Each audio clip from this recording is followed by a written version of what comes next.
Foi a atitude deles que ajudou que outras bandas, então, confiassem na maluquice que era fazer um festival dessa dimensão no Brasil, quando o Brasil não estava minimamente preparado, né, para a gente receber um evento daquela dimensão. E mais do que isso, mais do que essa importância, eles emprestaram toda a base de equipamento de luz. Todas as bandas usaram o grid de luz do Queen em 85. Então, se não tivesse isso, eles deram um suporte técnico para a equipe absolutamente único, porque a gente não estava habituado a lidar com aquilo. Então, se não tivesse sido a participação deles e essa gentileza também, essa partilhar com todas as outras bandas o material que eles próprios tinham trazido, a gente não tinha essa mesma história para contar, não seria o mesmo Rock in Rio, e quem sabe lá se a gente tinha conseguido viabilizar. Então, não só o Queen teve dos momentos mais importantes, né, sem dúvida nenhuma, a grande imagem dos 30 anos do Rock in Rio é o Queen com Love of My Life, e a gente está realmente muito emocionado de ter eles aqui. Vai ser uma noite muito especial. A gente sabe que muitos dos fãs que estão indo na primeira edição, no primeiro dia do evento, vão porque foram à edição de 85 e vão estar lá para se emocionar e poder ter o privilégio de estar com eles novamente naquele contexto de Rock in Rio. A gente está fazendo uma homenagem simbólica a eles todos os dias de evento. A gente vai ter o show piromusical tradicional, só que dessa vez feito com a música Bohemian Rhapsody, com mix com a música do Rock in Rio, que vai ser a abertura do Palco Mundo todas as noites por 4 minutos. Então, essa é uma gentileza. So, I basically said the same thing I told you. I mean, how important you were to the event to exist, how we are here today because of you, for sure, and how you are the icon for these 30 years of the event. And we are really, really happy to have you here again.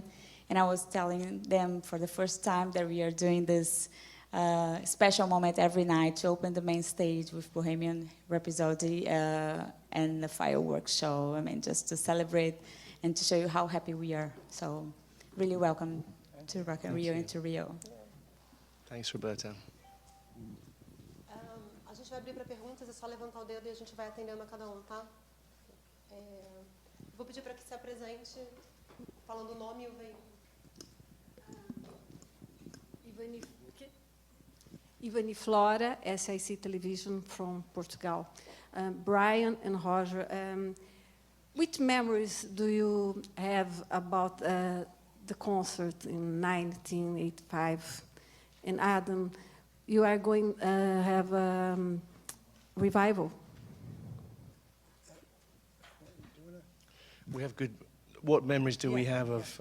Yeah, well, it was an amazing time, really incredible, and I think we were shocked at how the audience understood every word of every song and could sing, because at that time it wasn't so common, you know, in where we come from, for people to sing every song, and particularly "Love of My Life," of course, you know, which the audience completely took over, and really, Brazil kind of created something special from "Love of My Life," and it remains very special.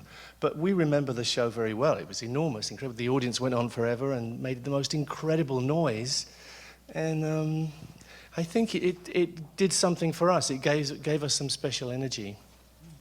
I think it was a great compliment to us when all of the Brazilian audience, which was huge, sang in our language, which was, we are very poor at your language, and we're very bad at it, but it was a great compliment when everybody, they seemed to know the words and they sang along with great joy. It was great. It gave us great joy.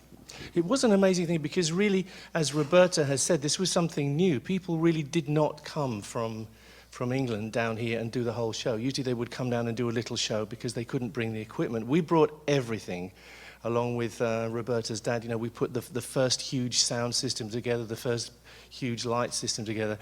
And for everyone, it was a first. It was something special, and I think it broke down some barriers, and Rock in Rio is now an international phenomenon, and we feel very proud to have been a part of the very beginnings of that. I was 3 when that happened, and so I do not remember it. But I've definitely, you know, now getting to sing with the band, I've done my share of research, of course, and I've seen plenty of documentaries and concert footage, and it seems like the Brazilian audience was incredible that night, those 2 nights. And I've been told that these audiences are some of the best in the world, and I can't wait to meet everybody. It's my first time here. Yeah. That's great. Roberto was also saying it's an issue of confidence. We really, when this was first discussed, we had no idea if we could pull it off. We thought we would come down here and play a theatre to 1,000 people or something. But Roberto and Jim Beach and Jerry Stickles did all the calculations or whatever they did, and they said, no, we can actually do this. We can do this to 100,000, I don't know, 200,000, I don't know how many people. How many? 250,000, yeah. So it was a great issue of confidence and risk to put this on, and then finally to see it all happen and feel it happen. Yeah, an incredible milestone. So we're hoping this is going to be a milestone too. I think they're going to love this guy. I mean, you guys have a treat in store for you, I tell you. Unbelievable.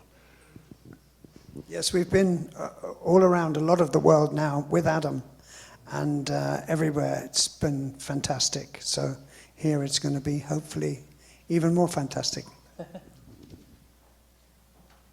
Hello, I'm Fernanda from Hello. TV Globo. I actually have 2 questions. First of all, Adam, and what do you are you guys going to play all the biggest success? Can the audience expect all the biggest success? And what do you guys expect now after that, the huge night? And you have time to sightsee and to visit Rio, especially you, it's the first time, because we are doing for a local news, and everybody wants to know if you're going to some places in Rio, or no, just work. Which question? Yeah, I want to go out. Hell yeah. Pass the tequila.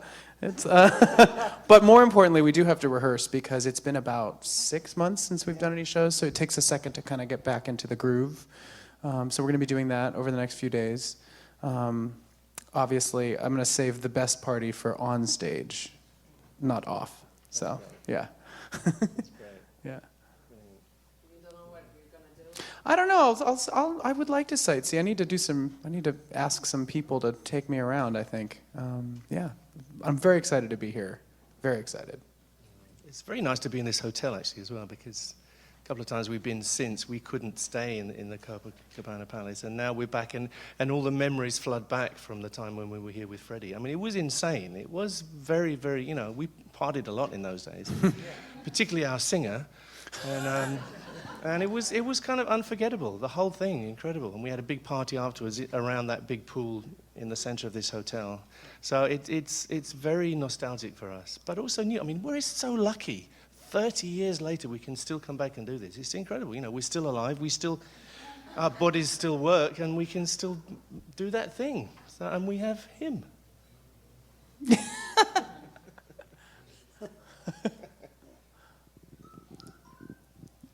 Hello, I'm Fabio from O Dia newspaper, and I want to know if you are planning something special for the show, because 1985 was so memorable, having Fred Mercury singing and all people singing together.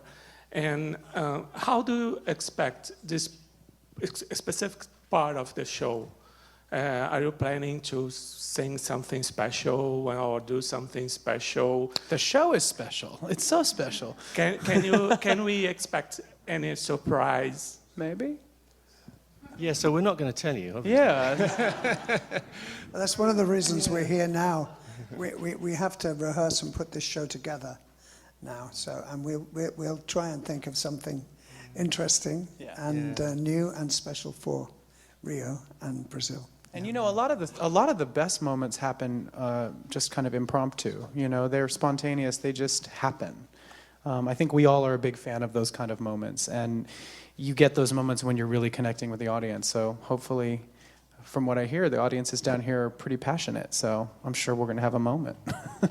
We have some special moments planned which involve Freddie, so you will be able to see Freddie as part of the show, just a little bit, not too much, because we don't rely on that, but we created all this stuff with Freddie in the beginning, so it's wonderful to have him there, and his presence, I think you'll find, is very strong in the show, not to the extent that it would overshadow Adam, who's presenting. You know, he's our front man, and wonderful front man. It's important. I think it's important to have Freddie's presence on. I mean, Fred, he's present for me in every song because that's how I became aware of these songs. You know, that's who I listen to, and obviously, you know, I think it's really exciting that we get to kind of communicate that to the audience. Like, we're celebrating the band. You know, these are the originals of these songs, and these guys can still play their asses off. So it's exciting to get up on stage and rock it out.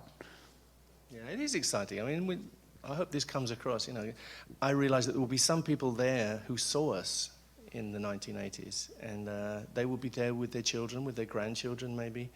And it's a great moment of bonding, I think, you know, for us all, because I have grandchildren too, you know, strangely enough. I think we're lucky now that Brian and I can still play, and I'm not sure how much longer we can play for, but we, so this might be the last time, I don't know. Oh. So get your tickets. Keep your tickets. Yeah. Sell your ticket. Ooh.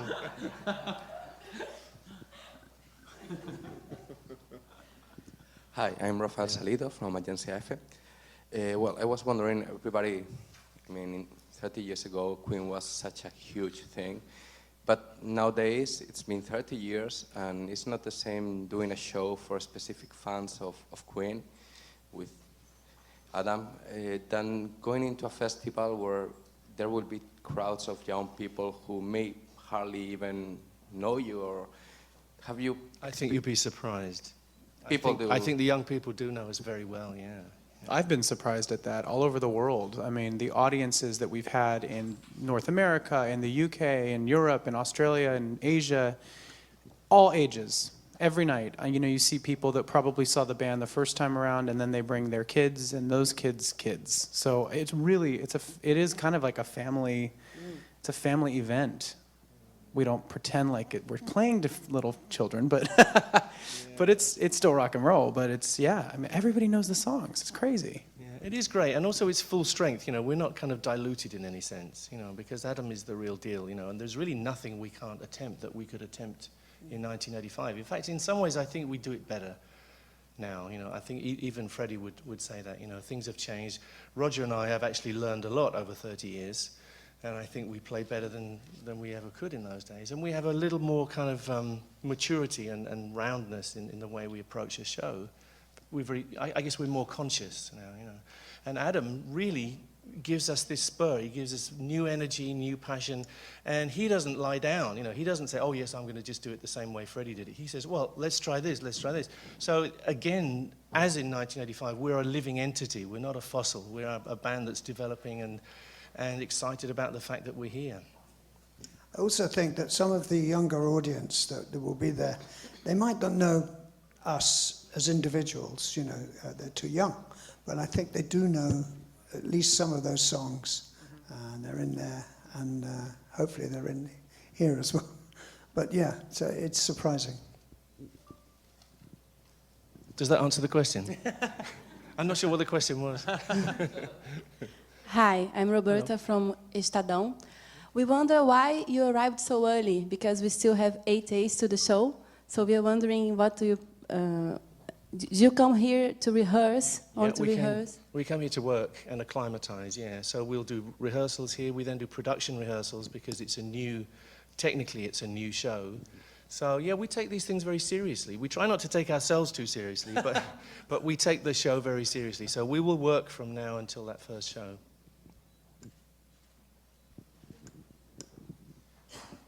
Hi, I'm Silvio from O Globo newspaper, and this time you play with the same backing musicians, Roger's son, and who's going to play with you as the band?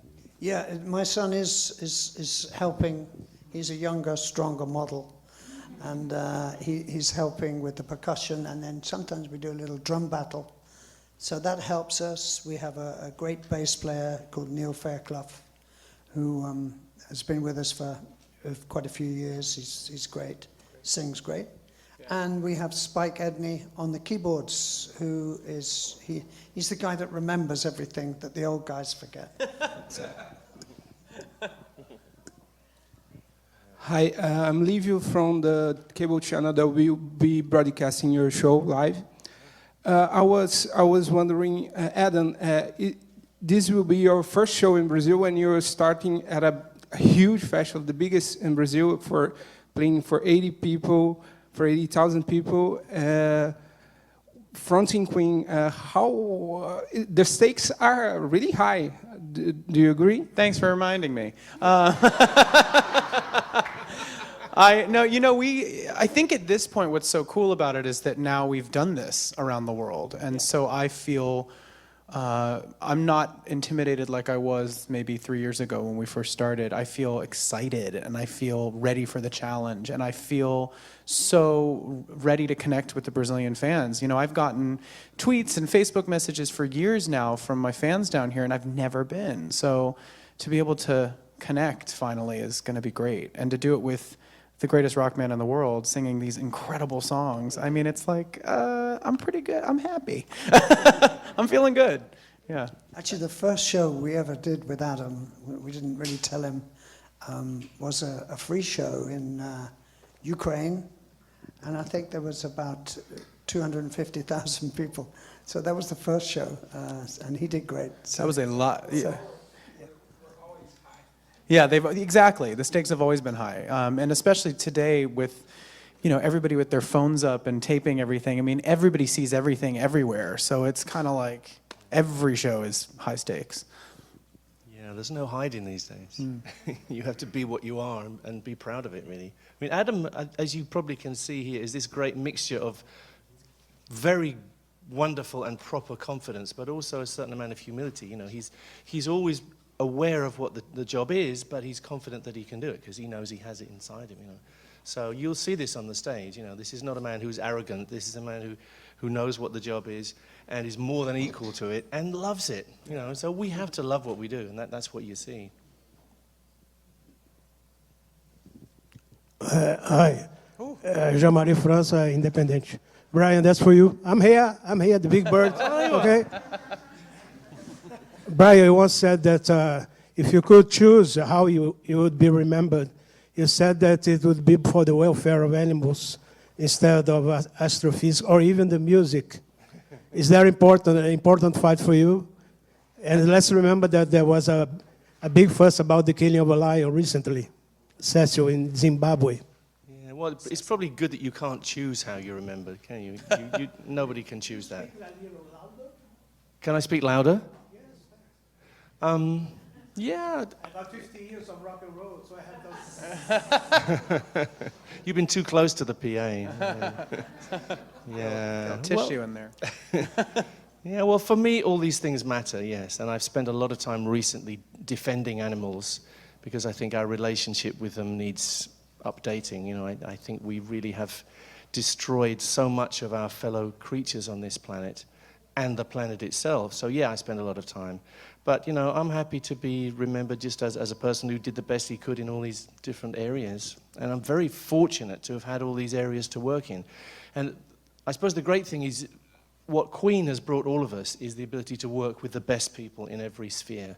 You get to, the doors open and you can work with the absolute top people in every department. And that's a great privilege and something you have to be grateful for. Hi. Brian said a couple of times that Adam is the real deal. And I want to know if you two see in him, what are the similarities and differences between him and Freddie? Yeah.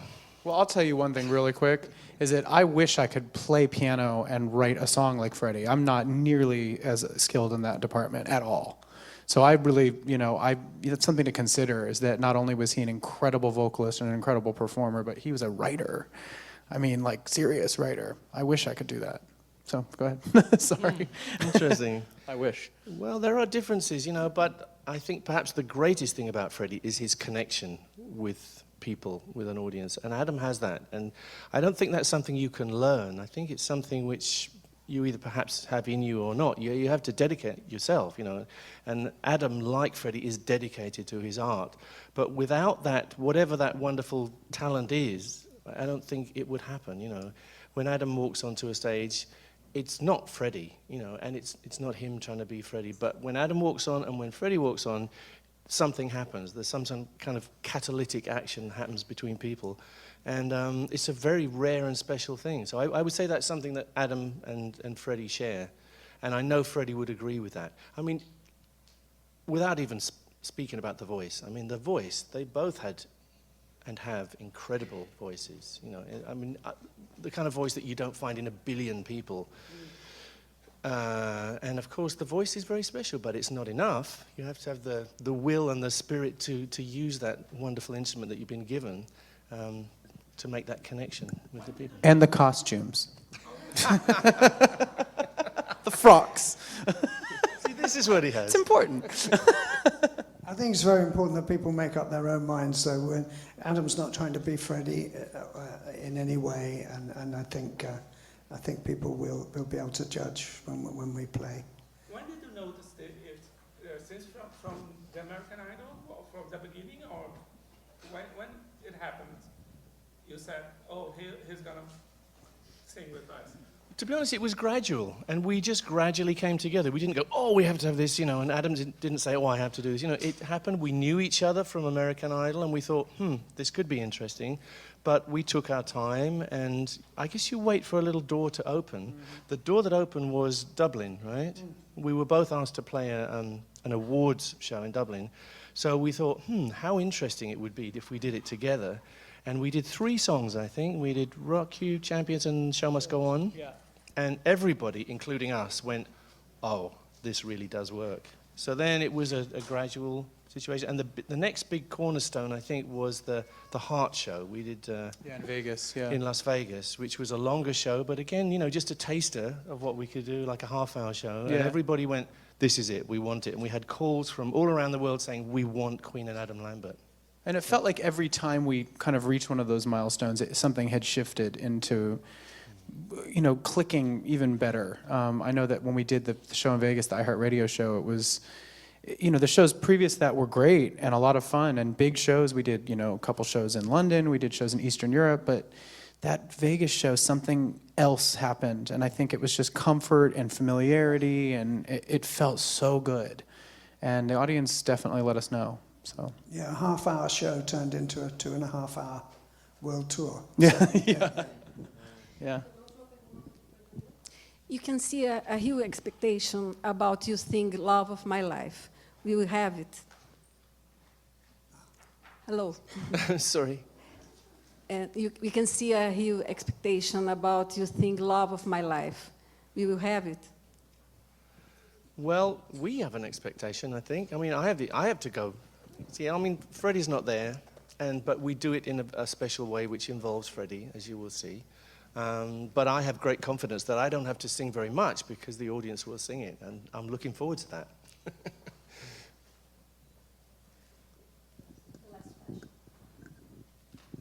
Hi, my name is Stacy of the website Virgula. And all shows in Brazil will be the same, or will have different things? Is the same set list? Maybe surprises? Same set list as 30 years ago? No. No. No. I don't know what he was asking. No. The shows in Rock in Rio, São Paulo, in Porto Alegre. Oh, I see. Well, the answer is we don't know yet. I mean, normally after a show we have a little kind of discussion of some kind, and we'll say, well, this really worked well, but maybe we should try this and this. So I'm sure there will be small changes between shows. Whether there will be any big changes, I don't know. It's actually hard to play everybody's expectations, because you will always come off and people say, oh, you didn't play Keep Yourself Alive, or you didn't play Save Me, or whatever we didn't do, you know, Don't Stop Me Now. So certain things get changed around, and you can't do everything. It's just not possible. You know, we have, as Prince would say, we have too many hits. But I think there will be differences in the shows, definitely. It's you also don't know interesting. what they are, though. Yeah. Sorry, Roger. Sorry. Yeah. It's also interesting because you know, you don't just want to play hits. It's nice for us to have a little bit of room to do improvisation and to try things out. Like we did Dragon Attack for a while, which is not the biggest hit in the world, but So fun. gave us an opportunity to have fun on stage. You know, Yeah. so it's nice to do things which are not hits, but then you got to play the hits as well, because otherwise people will go away and feel sad. Thank you very much. I'm sure this is going to be the show for the next 30 years of Rock in Rio. I'm pretty sure about that. It's going to be a very special night. Yes, a lot of people are going to be there. They are going to be there. We're in the first one for sure, and I mean that's going to be very emotional.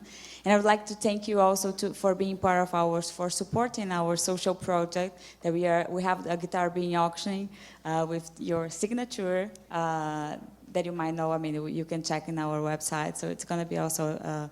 Thank you for that also. But again, that's going to be an amazing concert. Thank you all for being here. Thank you. Thank you very much. Now we go to work.